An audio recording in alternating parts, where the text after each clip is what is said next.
thank you for taking the time to come to our session. I look around the room and we see a lot of familiar faces and some not so familiar. So the intent of this session today is kind of, if you don't know what we do at the Hub, to give you that information, and so when you leave here, you'll know how we can support you in your STEM education.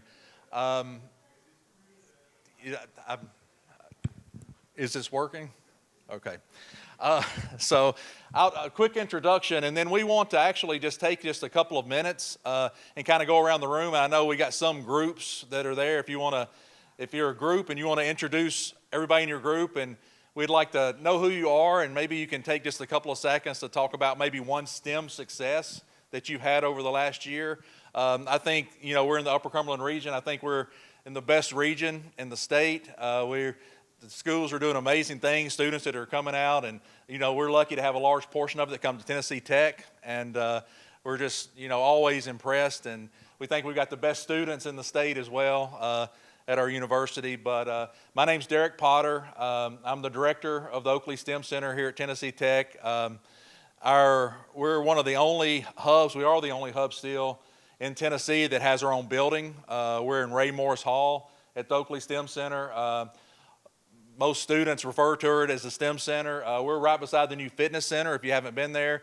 And if you have been there, we hope to see you again soon. We just actually yesterday got a really huge, nice STEM display right when you come in the building. So we're trying to start doing some really cool things to make it a little bit more welcoming. And I don't know if you've all seen that light bright downstairs, or I guess here. We were just talking yesterday, we've got to try to get one of those built or something. So if any of your schools have a STEM department that wants a project, let us know. We'd love to do something like that. But with me is Carlos Galindo. He is our outreach coordinator at the STEM Center. I think most of you know Carlos, and actually he won the STEM Innovator Award last year. So we're really proud of that.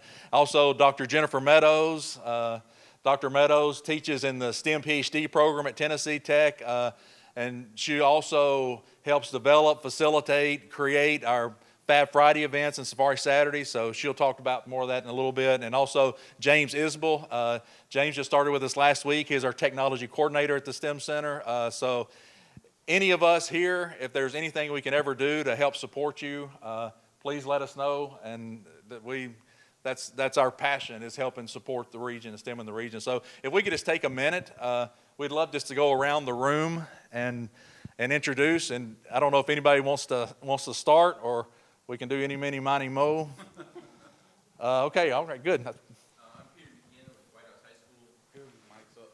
You need the mics up, they hear you online too. I'm Peter Buchanan at White House High School. I teach pre-cal calculus physics, STEM 2, 3, and 4.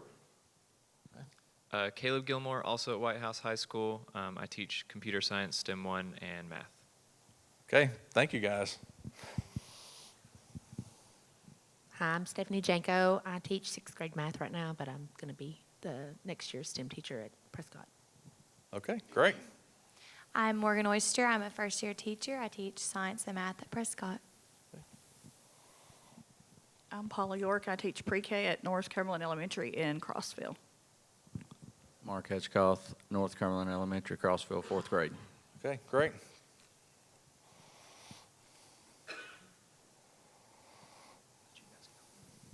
I'm Heather Tinch. I'm principal at Burks Elementary in Monterey. Okay, awesome. I'm Susie Goolsby. I teach 6th grade math currently. We're hoping that changes. Based on budget. Okay. I'm Mickey Phipps, and I'm the instructional supervisor at York Institute. Yep. Hey, Mickey. Ashton Hayes, Agri-Science, North Cumberland Elementary. Okay. Thanks. Julia Timpson. I am the STEAM lab facilitator because I facilitate learning. I don't necessarily teach kids how to learn. I just give them stuff and tell them to do it. For pre-K through 8th grade at North Cumberland Elementary. Okay, awesome. Kayla Patterson, 5th grade math, North Cumberland. And science. Thomas Furman, principal at North Cumberland Elementary. Amy Moore, North Cumberland Elementary, language arts, 6th grade. Reminds me of those football, when the football teams are announced, and they see their school on on the bottom of the screen. All right, well, thank you all for taking the time to do that. You want to go to the next slide? So at the Oakley STEM Center, we kind of have, we think of it kind of as buckets. One of our biggest buckets that we support is P12. And so we do that in a variety of ways, and we're going to talk about several of those. But, you know, we do it by student field trips, professional development, and that's another thing that we'll talk about later. But we're always looking for what are the professional development needs in the region. And Carlos sent out a survey a while ago, and so we're compiling those results to find out where those needs are, and so we can help connect either teachers or faculty members to help create those, to be able to offer those. We also support families in the Upper Cumberland region. We do that through things like our outreach events that we'll talk some about later, our lending library that we'll talk about later. And then we also support students and faculty on campus that also have access to the STEM Center, and so we're always looking for more ways to do that. So basically here we're going to outline some of the services or resources we have available for teachers. So like Darek mentioned, the STEM Lending Library. So if you do not have an account, please let us know. Like I said, we always are updating the items that are in it. We're always trying to, you know, whenever we get a grant and we do a professional development that usually uses those materials, we actually try to keep a few of those as well in the library. So always keep checking the website. If you had an account with the old website, please let us know, and we'll try to make sure you're updated on the new one. It's pretty simple to use. It's just like you shop on Amazon. You can get in there, find the items, and give us feedback if there's other things that we could include with the items that makes it helpful for you. I know we've talked about including, you know, links to lesson plans and stuff. So we're going to talk about in a little bit about some of the work we're doing in trying to develop lessons plans that include items from the library. That way you guys can use it.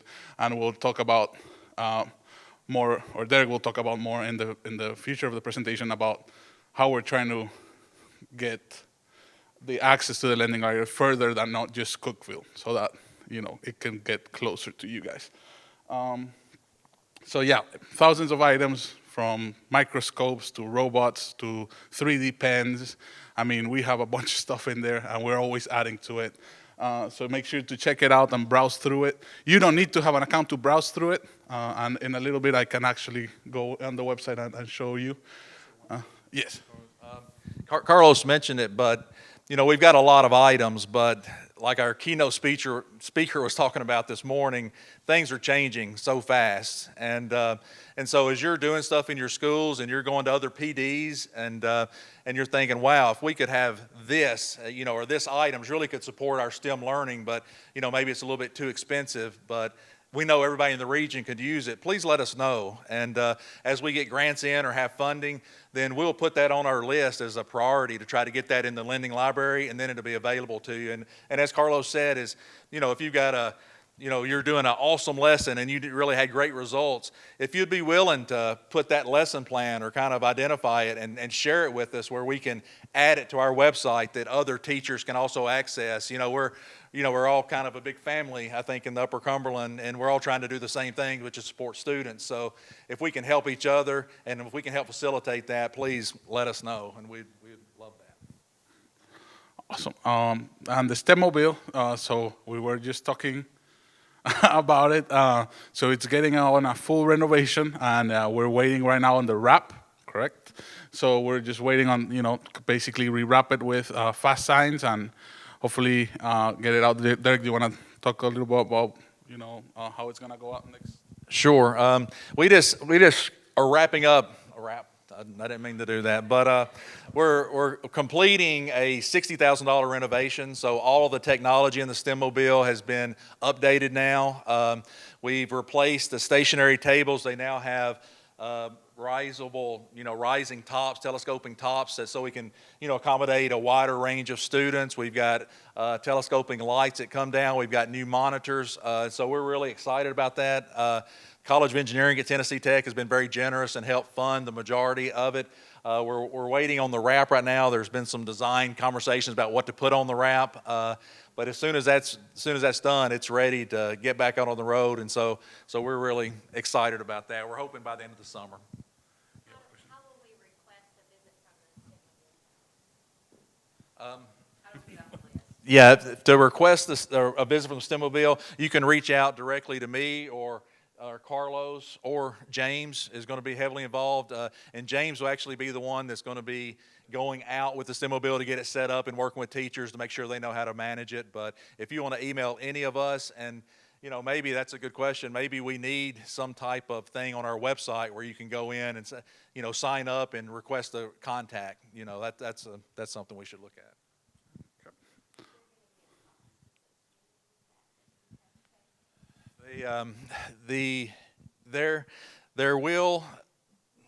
That's a tricky question. Ideally, there would be no cost, and we're working with grants and engineering. We're working with engineering to find out different funding sources to be able to get that to schools. And I know finding however much money to get the Stemobile out is an expense, but that's something we're still trying to work through with some funding sources. We've got 3 different requests out right now for funders to try to get money so it won't be a cost. If we don't get that funding, we have to, the biggest cost of it is to hire a hauler, because they charge us, our previous contract, they were charging us, I think, $4 a mile from Cookeville to the site and then back again, and so by the time you do that and all the insurances that are paid, it gets quite expensive. And but we're looking at ways to try to get it where there's no cost. But at this point, I can't say for sure when it gets going.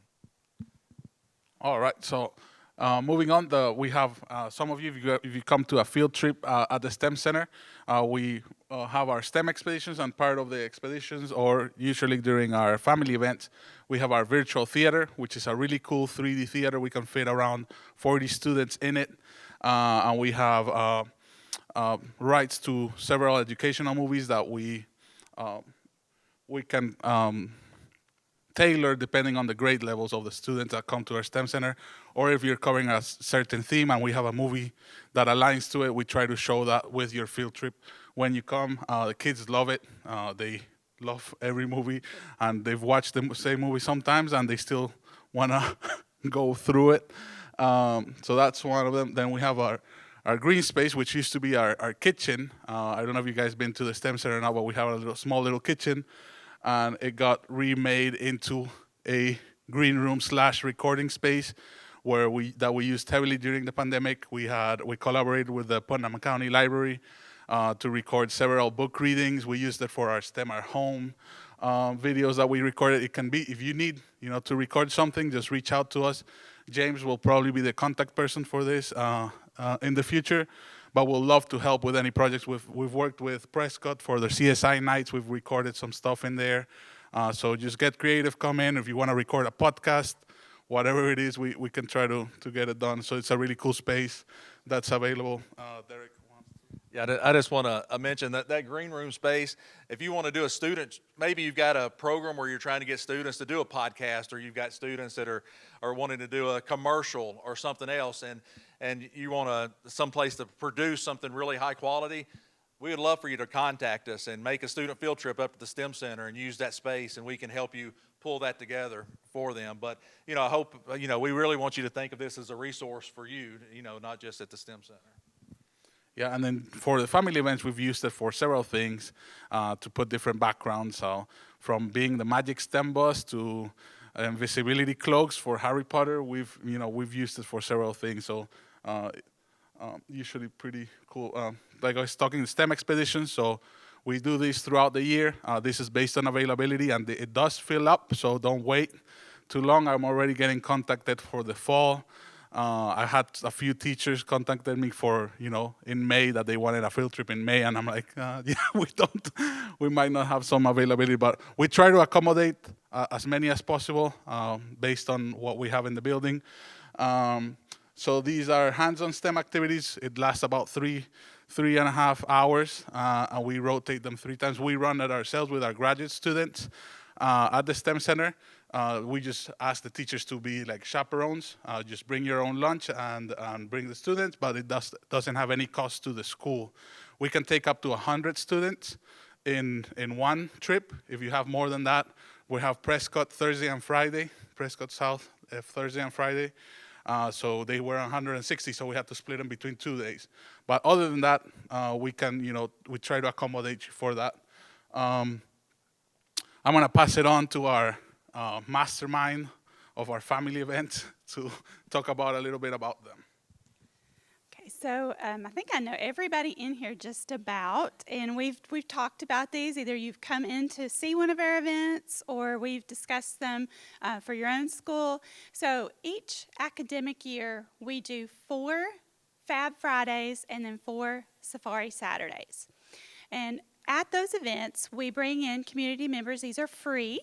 So kids and their parents get to come in and participate in stations centered around a specific theme. So usually we have between maybe a dozen to 20 or so stations. We found that the fewer the better, actually, so they can stay longer at each station and get more involved. So usually it's about 15, kind of seems to be our average number. And the kids and their parents that come in, we plan for about 200 kids and their families. Of course, before the pandemic happened, we were hitting that number every time. It definitely decreased through the pandemic, and we went STEM at home for a while. But now we're getting back to those numbers. Actually, this last year, we had several that hit like 400 and 500 overall numbers. So we're back there. Fab Fridays are geared towards grades 3 through 8, but we definitely think about differentiating and meeting the needs of everyone in the family. So we want to make it interesting for the adults, but accessible for our littles, and also different abilities that come in, or different needs that come in. So these happen on Friday nights, start at 5 to 8 p.m., and then the Safari Saturdays, those are on Saturday mornings, geared towards pre-K through 3, again, differentiated for everybody in the family, but those are 9 a.m. to 12 noon for our families. Now, how do we do this? This isn't just the people that you see in front of you. Our pre-service teachers and other students around the campus, we bring in students from engineering, students from business. We just collaborated on an event called Money Makerspace with the College of Business. Those are the people that really help us to facilitate our stations. Generally, it's me and Dr. Jane Baker who create the stations primarily. We do have a few grad students that will help us as well. And then like that collaboration with business, they really helped us create those stations to make sure that we're appropriate with content and meeting the needs of their college as well. Thinking about how do you do this at your school? We get a lot of questions about that. So I'm a full-time faculty member. I teach a lot of classes, and so does Dr. Baker. We do try to help with schools, but it's a lot. So we recommend that you come in to our Fab Fridays and Safari Saturdays. Check them out. Act like a student. Get in there and do the activities. I know last time we had somebody from a children's museum that showed up, two people, and they wanted to come through and do all of our activities. That's the best way to really come in and see, what are you doing and how can I bring this into my school? Now, in the fall, I do teach a class called STEM Foundations at the PhD level, and we do generally adopt a school and do one of these events at a school in the fall. I don't have that set yet. I know Thomas, you're like already, he's emailed me before. So do think about that. I'm up for it. Depends on how many students I get enrolled in that class as to how much we can actually do. Okay, so that's definitely something, and Dr. Baker and I have done some PDs for teachers about how to do this yourself. We can also recommend some books that we found very useful and help you get started on your planning for that. Our planning is just brainstorming. So we just brainstormed our themes for the next year. Our themes have to be things that draw the kids in. So we might want to do an event on algebra, because it's so awesome. That's not going to bring them in. Instead, we might do a magnificent Marvel event and let them dress up as their favorite Marvel characters. And then in the stations, yeah, that's how we bring them in. We get the pop culture, the movies, the things that they're interested in. So I don't know who Bluey is, and I don't know Paw Patrol. but that's something we keep getting asked about. So we're going to do a Paw Patrol Safari Saturday in the next academic year. We keep getting this request, and I'm finally going to do it, an entire event about Legos. It's in the planning stages. We can't just sit and build the whole time, so there'll be a lot of things going on there. But that's how we plan our themes. We utilize things that you might think about, like Pinterest. You know, we get some ideas, but we always take it and modify it. We don't want our events to become birthday parties. They are here to spark STEM interest. So they are going to gain some content, but we're not giving them a test afterwards. We're just trying to get them interested in it so that they'll want to go back and do more in school and at home. Yes, ma'am. So your Friday and Saturday, is it Friday night and Saturday morning, or do you have them separated? How does that work? They're generally separated just for logistic reasons, because Friday night, I'm all day Friday getting it ready. Now, if you see our prep area, it's going for about a month that we're really getting things. Well, my after-school club, we do kindergarten through 8th grade. Mm-hmm. So I'm trying to figure out how I can take kids on a field trip to Safari Gotcha. Saturday and Fab Friday without somebody feeling like they're getting jilted. Right. So, you know, that's a good thought. We recently had Jackson County come. They brought a bus, and they brought about 40 to 50 fourth graders to Fab Friday, and it was awesome. It was fabulous. They had parents that took little groups of them around. But if you said 1st through 8th? Kindergarten through 8th. And I could say I can only take my 3rd through 8th graders to Fab Friday. Right. And I can only take my kindergarten through, I've created 2nd grade, or I take 3rd grade with the other. You see what I'm saying? Right. I'm just trying to make people not feel like they're Yes. Let us know, okay? If you do want to come to a Friday night and we know that you're coming, we'll make sure that we've got appropriate activities. And the dates for those will be coming out soon. We'll probably put them on our Facebook page and on our website this summer. We've got them planned, but we're checking all the different sources to make sure that we're not overlapping with other people in the area. But we'll be publishing those soon. So what's next there? I think, yep. STEM at home. So I mentioned that during the pandemic, our numbers went down. Well, they really went down because we had to stop.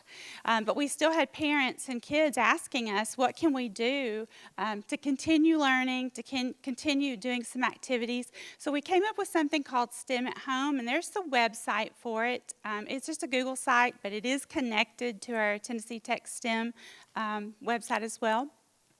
So here it is, and up at the top where it says past activities, you can get to all the activities there, but you can also scroll down the page and click on each of the icons. These are our themes that we did. So weekly we would get together. There was someone working with early childhood, elementary, and high school on these, and middle school's in there as well. So when you click on each one, let's just pick one. Doesn't really matter. Carlos, whichever one you want to click on. I think this might have been it, yeah. So on each one, we had, I think that is it. We had a guest speaker to come in and read some children's literature. And I want to say it was that top one, Carlos, the Violet the Pilot. And I don't know why that's not there. It was Jake Hoot read for us on one of them. I'm pretty sure it was Violet the Pilot that he read. But we had guest speakers from around the university, other people from the Upper Cumberland to come in and read that book. So you had some sort of literature connection. And then down below, we had activities. You can click on any of them, doesn't matter. Activities that, again, ranged from preschool, elementary, middle, and high school. We tried to make activities that could be low to no cost materials that people didn't have to go out to the store because we couldn't do that for a while, but they could find it in their kitchen, in their backyard, and those kind of things. But besides the activities that you could print out and do, there were also some digital things that you could go online and do some games, things like that. Trying to remember. At the very bottom, was there one more thing, Carlos? At the very bottom of any of those, I was trying to remember. all the different components because it's been a day or two. This is another good resource for things to use at your school. I've heard a lot of teachers tell me that they've used some of this just for classroom activities as well. Okay, so I guess that was it. I just couldn't remember all the components. So that's still there. It's not being updated currently. This really was to replace our Fab Fridays and Safari Saturdays. Okay. Any questions on those? All right. Lending Library. And with, if you did want to do a STEM night at your school, even though we may not have, people to be able to come help, we do have our lending library. And so if you want to have different stations that can utilize the things in the lending library, it can be a big benefit. And speaking of the lending library, we just recently received $400,000 funding, a congressional spending request to establish lending library satellite hubs throughout the region. There's an inverse relationship between the distance you are away from the STEM center and the times you can access and use the lending library. And so we've been trying to remedy that for years, and we just finally got funding. So we'll be establishing 14 lending library hubs in 14 counties. We just submitted money to try to establish more or expand those. They'll be part of our lending library system, but they will be housed in a district office or a library or a school, wherever's the best location the district identifies for that, and so we can even cycle stuff in and out. So we're really hoping that's going to be a big benefit to the region moving forward.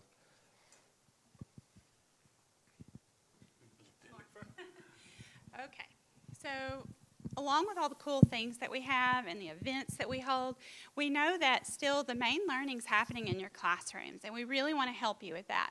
So something that we're working on is lesson development that can be used for standalone smaller activities or even units or things that we can also use at the STEM Center. So what we're doing with that is we're looking for teachers around the area. Right now we're working with 4, and they have been putting in time creating activities that use some of the materials from the lending library, and then they're also using them in their classrooms to test them, to change them if needed, and then they're sharing those with us. So we're developing this bank of lessons that will be available soon. So we're in process towards maybe mid-June. We're going to wrap this up and publish those.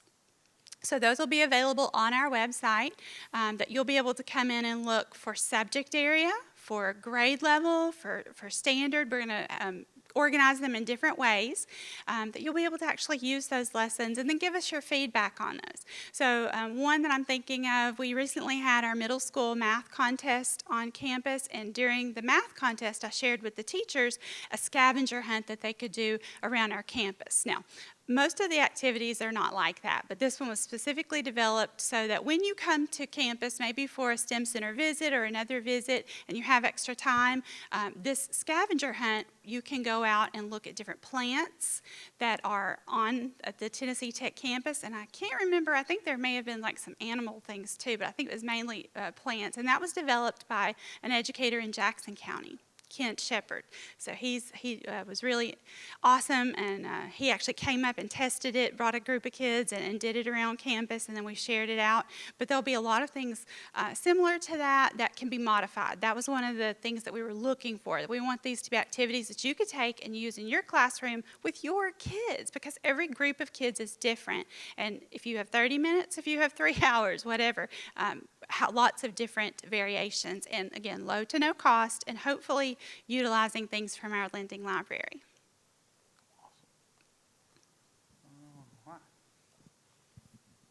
All right, and so like I said, so for professional development, like I said, we did send a survey out. If you didn't get it, or if would like to contribute to it, let us know, and we'll send this to you. But we're always looking. Let us know what you need. We're always trying to develop professional development that are impactful and relevant to what you do. This summer we're hiring very great numbers. We have building a STEM culture. We have a few of those left with Prescott South Elementary. We have one with the Upper Cumberland River Impact, and that one will go to the water waste plant for the first part of the day. in Tennessee, in Cookeville, and then they'll come to the STEM Center for the second part.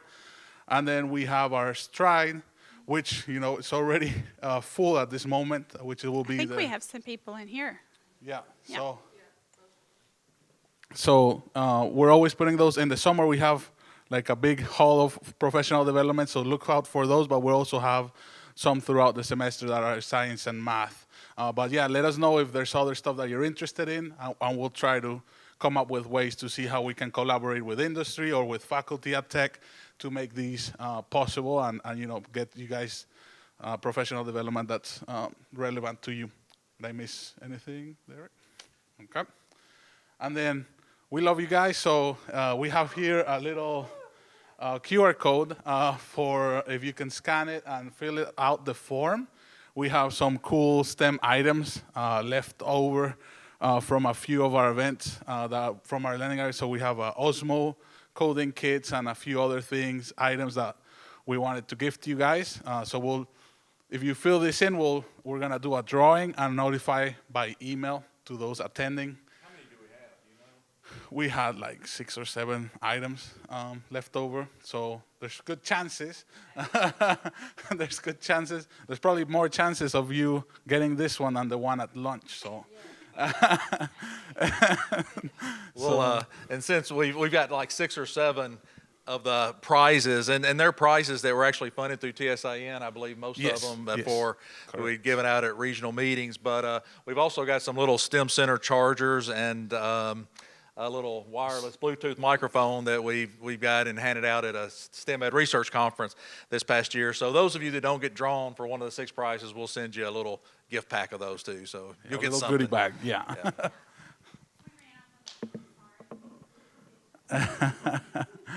So yeah, we're your friends. So reach out to us, and you know we'll try to do whatever we can to help, and hopefully we can collaborate on stuff and get the year going. Yeah, like Carlos said, anything we could ever do and if it's within our power to do it, we're here to support you. So let us know how we can help, and we're just proud to be able to help be in the Upper Cumberland and be in the state of Tennessee and doing all the awesome things that's happening. So thank you for taking the time to share out with us today. Safe travels home.